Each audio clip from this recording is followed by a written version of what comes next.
Hi, my name is Rachel Barker and I'm an advocate for mental health. I have been struggling with depression since I was 14 years old, and I know that the struggle with mental health can be scary and tiring. So I made this video to try to help people find the tools that they need when they feel helpless, because I know that feeling and I want to help other people. But before I get into that, I want to introduce myself a little bit, this being my first video. I really love animals, and I play the cello, not very well, but it makes me happy, so that's all that matters. And I'm an author. I actually have a book on Amazon. It's right next to me. It's called Helping a Teen with Depression. And if you have Kindle Unlimited, you can get it for free.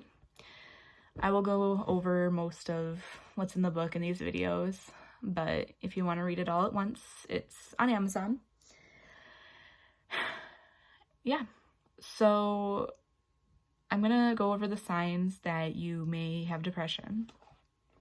The signs, not all of them, but some of them, are sleeping too much or sleeping too little, eating too much or eating too little, crying a lot, thinking about death, contemplating suicide, a feeling of hopelessness, a feeling of being trapped, and feeling like a burden.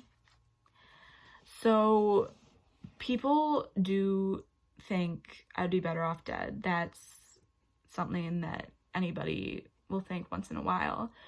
But if you plan it out or think about it longer than you should be, then it might be time to start getting help. If you don't feel safe getting help from someone that you know, you can call the suicide hotline number for my friends in the US. It's 1-800-273-8255. Again, that is 1-800-273-8255. Or you can go online and look up numbers to text or an online chat that will help you if you can't talk on the phone. However, if you can get help from someone that you love and trust, preferably an adult, that is the better option for you. What I like to do is I put my people that I trust in a list. They're my favorites list. And when I feel that overwhelming feeling of hopelessness and wanting to take my own life, I call them.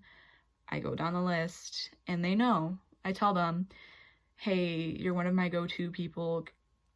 Is it okay if I call you at 3 a.m.? And the answer is usually yes, because it might seem like they don't care about you because depression tells you that, because depression's a liar, but they do.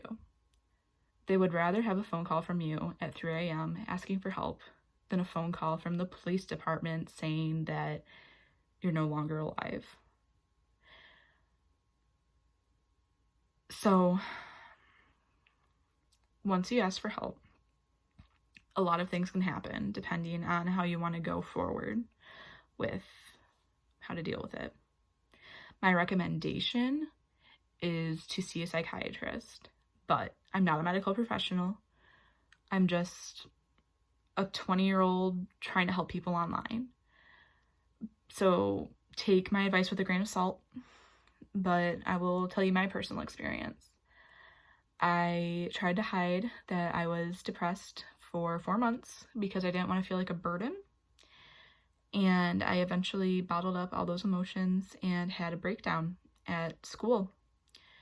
And my sister was a senior and I was a freshman. And I told her, I think about suicide and I have a plan and I don't know what to do and I'm scared. And that was the scariest thing I ever done in my entire life, because getting help is scary. You don't know how people are going to react, but she was really, really helpful.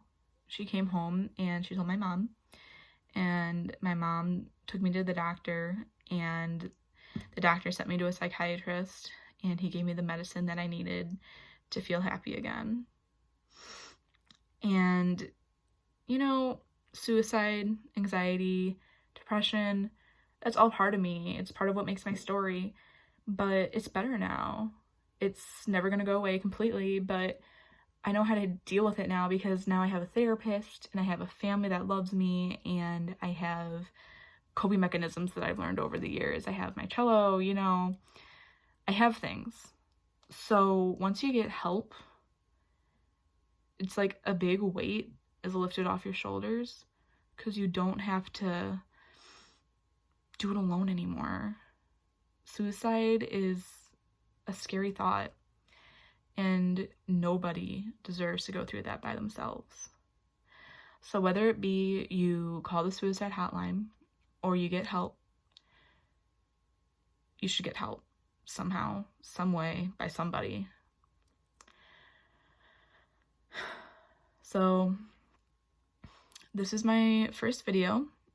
My next video will be about medication because it's a very controversial topic.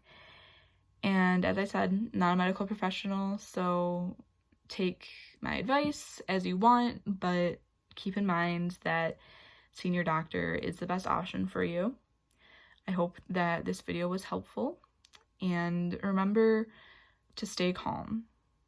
I know that it seems like depression has just come in and overpowered everything and you can't even think straight, but stay calm, get help, and take a deep breath and know that things are going to be okay. It might not be right away because, to be honest, mental health medication takes a few weeks to kick in, but one day you could be like me and years later be happy. I never thought I was going to be happy ever again, but here I am. So feel free to follow me on Facebook. I'm Rachel Barker. It's an author page because I am an author. And I also have an Instagram called Rachel_Barker_author. And I sometimes post on there about mental health. All of my books really have to do with mental health. And if you have any questions, be sure to comment below. And thank you.